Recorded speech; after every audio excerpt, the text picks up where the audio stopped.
உடஞ்சி விழுகிற பாலத்துக்கு ஓப்பனிங்கா? எதுக்கியா இந்த ஓப்பனிங்கு?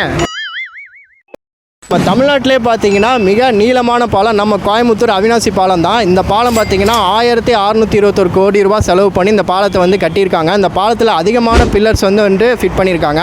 இந்த பாலத்தில் என்ன ஸ்பெஷல்னு பார்த்தீங்கன்னா ரேம்பெல்லாம் வச்சு ஃபிட் பண்ணியிருக்காங்க. ரொம்ப பார்க்க ரொம்ப நல்லா இருக்குது. கம்மிங் 8th பார்த்தீங்கன்னா நம்ம மு.க. ஸ்டாலின் சிஎம் அவர்கள் வந்துட்டு ஓப்பன் பண்ணி வைக்க போகிறாங்க. 10 கிலோமீட்டருக்கு இந்த பாலம் வந்துட்டு கட்டியிருக்காங்க.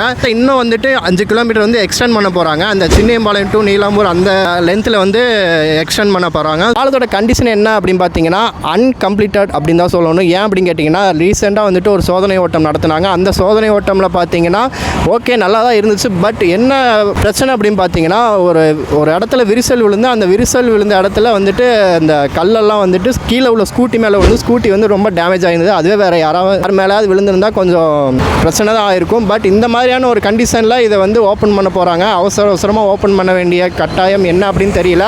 பட் பாலம் ஓவராலாக எல்லாமே கம்ப்ளீட் ஆயிடுச்சு. பட் வந்துட்டு அன்சேஃப் அப்படின்னு தான் நான் சொல்லுவேன். இதை பற்றி நீங்கள் என்ன நினைக்கிறீங்க? உங்களோட ஒப்பீனியன் என்ன அப்படின்னு சொல்லி மறக்காமல் கமெண்ட்டில் சொல்லுங்கள். அப்படியே நம்ம பேஜை ஃபாலோ பண்ணி வச்சுக்கோங்க. பாய்.